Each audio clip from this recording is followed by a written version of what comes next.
We have the pleasure and privilege of hosting an international shelter manager who has come to the United States to spend a week with us. Many of you have met Jeffrey, and those who haven't will certainly meet him by the time he leaves at the end of the day on Monday. And then Jeffrey gets to go to HSUS, where as part of HSI's International Exchange Program, he'll attend the Expo in Orlando. And then on a personal note, he gets to go visit his uncle down in LA. Jeffrey is the shelter manager of what I'll call the single main shelter in Manila. It is primarily a private, non-profit type organization, but it is, they do everything. There's no real animal control. And Jeffrey will tell you a little bit about how that shelter operates in Manila, but it's a lot different than what we might expect from an animal control agency here. And so without further ado, you get to come on up here, Jeffrey, and it's Jeffrey Chua. Hi. Can you use the picture for HSUS, the camera? Yeah. Oh, yeah. Okay. Hi, good morning. Good afternoon, okay. Thank you for a warm welcome, first of all. Also to John for waiting me in the airport. You know, my flight was delayed for like 1.5 hours, maybe because, you know, there's something wrong in Hong Kong. So I have my CD here, a DVD player, and also my USB, although it's not yet working. Hopefully it's going to work like for a few minutes, so you can see what we are doing in my country, in the Philippines. So I work as a shelter manager in the Philippines. That's the Philippine Animal Welfare Society, the first and only shelter in Manila. So Manila is the capital of the Philippines. So PAWS started 1954. It started by an Englishman, J. Muriel, but unfortunately when he left Manila, the PAWS a little bit disorganized. And then like 1990s up, our current president up to now, recruited some young volunteers to work for PAWS. And then we don't even have a shelter that time. We do rescue animals, but you know, we put them in our backyard, in our garage, and then although we just very small, because I'm already a volunteer for PAWS even when I'm a student. I'm a student. So right now I'm a dentist also by profession. So I work Monday, Wednesday, Friday as a shelter manager, and then a dentist. So Tuesday, Thursday, Saturday. So in the shelter, I'm the shelter manager. I have one vet and then one secretary, and then 3 caretakers who's there to work only. They're not really an animal person. So because, you know, we cannot really pay for a staff who really, you know, like add stuff to the office. So basically, we does everything. Like I answer phone calls, I do rescue, you know, I give lectures, usually sometimes on a weekend.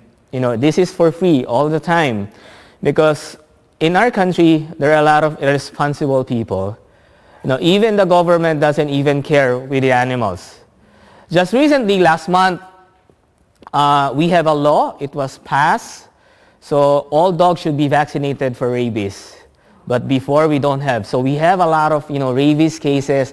I think you haven't seen any, you know, human rabies cases here, but we have a lot. I forgot the CD. I was supposed to bring it here.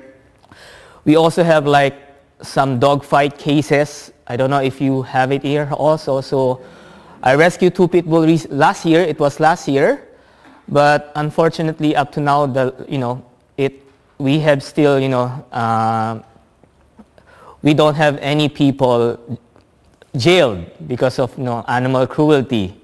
And then the 2 dogs, the 2 pit bulls that we rescued, they're now like, you know, before they're very thin and fat, very thin and emaciated with all the wounds, but right now they're all fat because they were fostered by one of our donor who also, you know, lend her vehicle every time like I do rescue.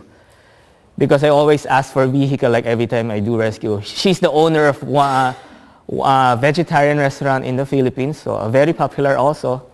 So she fostered the 2 pit bulls.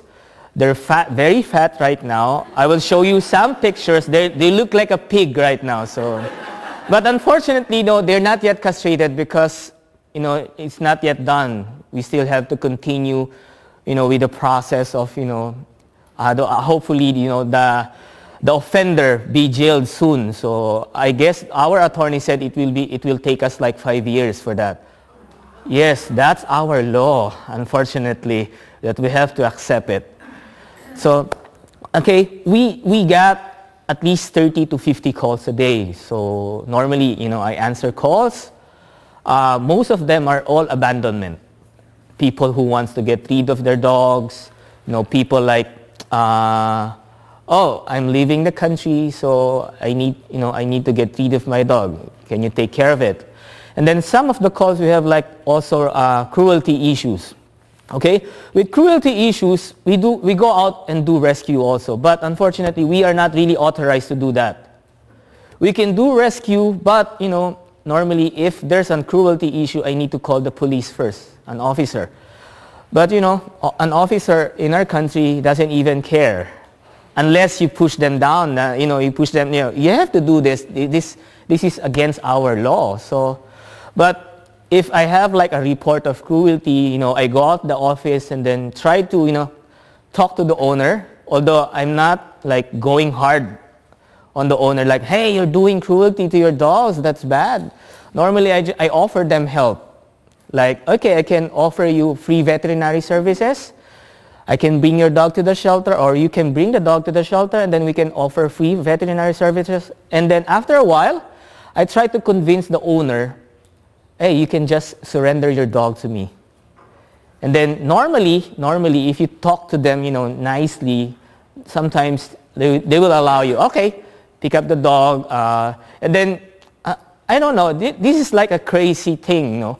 Every time like I try to pick their dog, and then, oh, poor dog, I love her so much. But the dog is very emaciated, full of fleas, you know, even the food bowl, I think, you know, it's like over a year that has not been washed. Well, that's always happened. It's happening in my country.